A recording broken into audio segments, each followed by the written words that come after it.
Hi, in today's video, I show you how not to make a homemade snow pusher. It looked pretty good until we went out there and tested it and broke pretty much right away. So I didn't know that at the time of filming, obviously, so I was still enthusiastic throughout the video about it working. Hope you enjoy and find it kind of funny. Um, we'll definitely try to figure something else out because I think we were close, just not quite right. So what we got going on here is we'll have our upright, the one that lays down across it, and another upright. And then I'm going to wedge a piece of wood down in there and bolt it in, and that will be the extension. Like I said, I'm going to weld them, so I have a welder and everything here and know how to do that, at least somewhat. But you can see right here, there's a big overlap.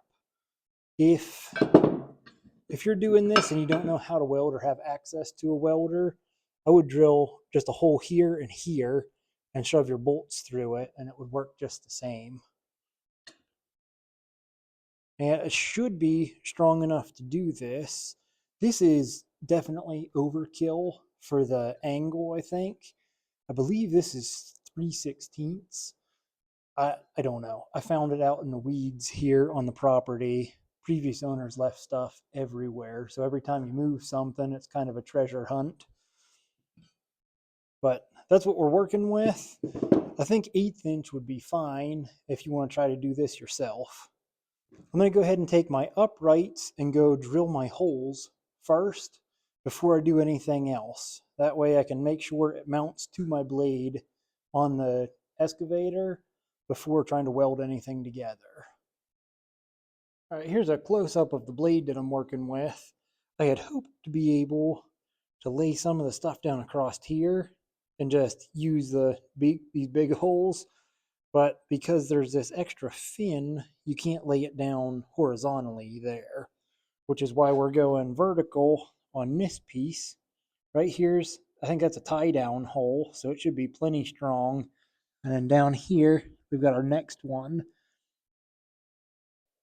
So I'm simply going to take this and stick it down here. I want to get that pretty close to the bottom. And on this side, I can line it up fairly straight up and down. Still not going to be exact. There'll be a little bit of a tilt here. I'm just going to go ahead and make a mark. Next one. There we go. We're marked up, ready for drill. All right. Well, it only took 2 tries to get this, but we have got it where it goes in. I'm going to flip that one around too and stick the head of the bolt through this side. We've got it pretty much straight up and down. It might adjust just a little bit with the geometry of that going up and down. So hopefully I've got it in the right spot. I tried to keep it dang near flush with this. It's awfully close. So that way, when I watch the main blade, these should be really close to it. I was able to find a washer that fits perfectly in that as a spacer. So in theory, it'll beat up the washer and not my metal there. But I'm going to go ahead and weld this up. Got our welding finished up here for the night. This is the frame that I made for it. That's why I was saying you could bolt it if you don't know how to weld. And now it should make sense. You know, you would drill through here and put 1 or 2 bolts through it into this piece. But that's all it is. Simple design like that. Slide.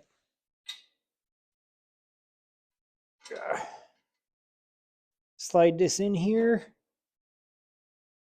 I lost my washer up there, but It'll hold it basically like that when it's tightened down. So I showed you that I built the frame here there a minute ago. Since then, I've drilled a couple of little holes here in the back, and I've cut my wood to size here. So that's just gonna fit in here. And you'll notice there's no holes in that yet. I'm gonna show you a little trick that I just figured up here a few moments ago. We're gonna lay this, because it's angle, so this angle here can lay off the side.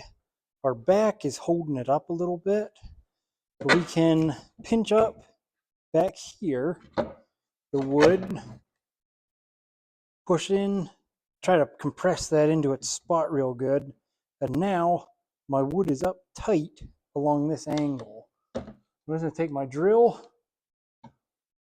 I had a different bit in there. Give me a second. Correct bit in. Let's repinch this back up. Nice and tight. Make sure our angle on that side's gonna work. There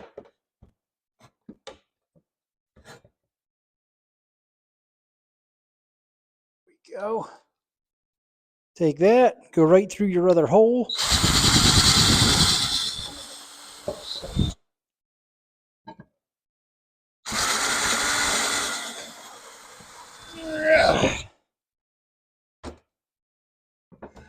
And now we can bolt this side up tight, and it'll hold this side pretty close to where we want it. For holding the plywood itself in, I'm just using some semi-small 1/4-inch bolts with a big washer on them. And we can shove that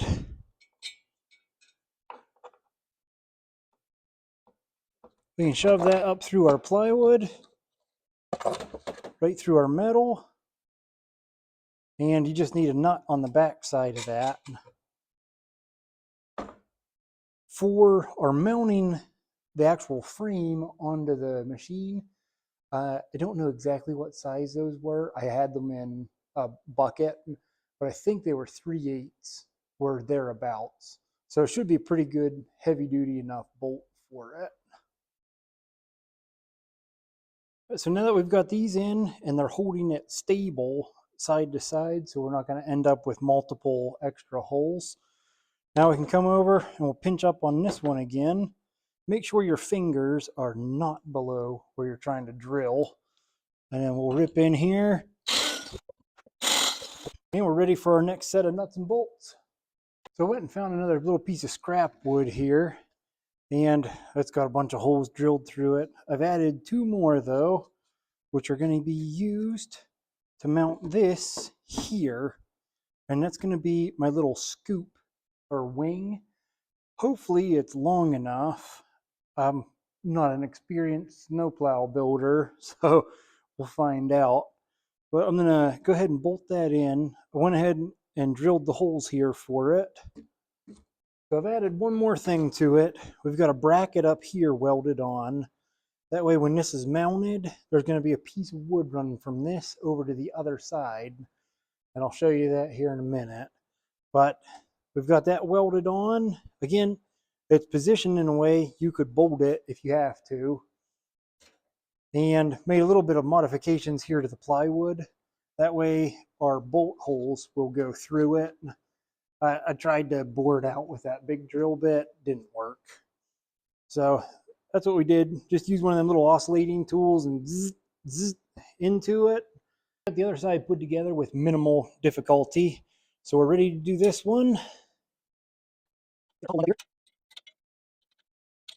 There we go. Then you can pinch it with your leg and hold it in place, which is a convenient thing I didn't realize I was building into it.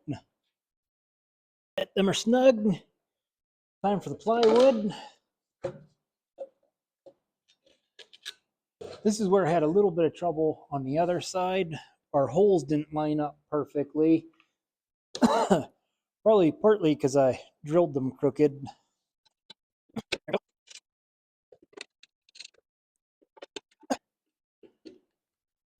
So see how that one's getting hung up there a little bit? We can just take the drill with the same size drill bit we've been using, go back here,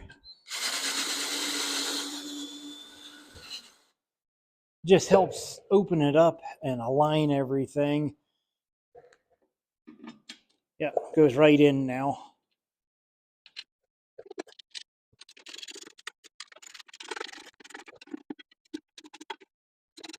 Okay, time for the wing. Here's that last piece that we put on. That's what our extra little bracket was for. We put up here to add on this. And it's curved slightly towards the front. So hopefully the snow will just come up, and instead of going straight over this and filling up back there, it should go up, hit this, and start to curl back over. Hopefully. Just like on the sides here, our wings are supposed to keep the snow, pushing back into itself until we can push it off to the side. So it's a little too dark out there to try it tonight, but I'll have to test it out tomorrow. And it's some really hard, crunchy, icy snow. So it'll be a good test to see if we just bend the crap out of these or if it actually holds up. All right, we can test this out. You can see a little pile there from where I tried to push it before. So I'm going to push forward just those couple of feet and get close to that pile. And I'll do the 2 swipes there next to the garage and then try to push this pile back a little bit, and we'll see if it holds up.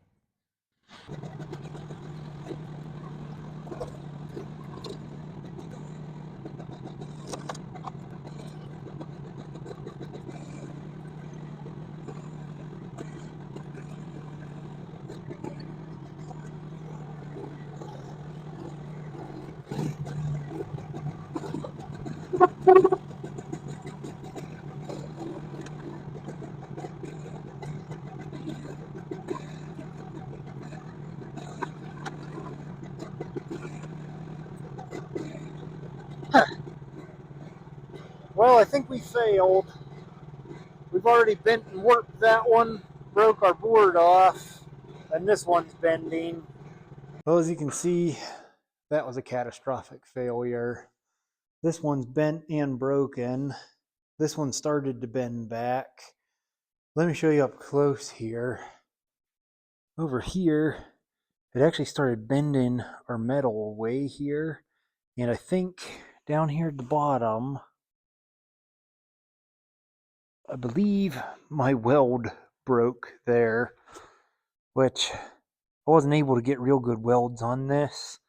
So that's not a huge surprise. And you can see up here, I was only able to tack weld it without blowing fuses here. So I'm thinking that might have impacted it a little bit. So I believe our homemade snow pusher is a failure. I'm going to end the video off here and go back in and warm up a little bit. Try to figure out something here. I think maybe if we cut these way down and leave them on there. I need to leave this piece on for sure. See what else I can come up with. Help it out a little bit. Maybe I was a little overzealous with wanting it to be 6 feet wide there.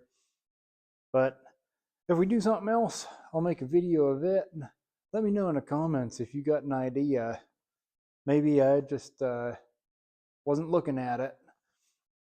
If you're thinking triangulation though, off of this for support, I don't really see how I can do that without getting in the way of my tracks. But we'll see you next time.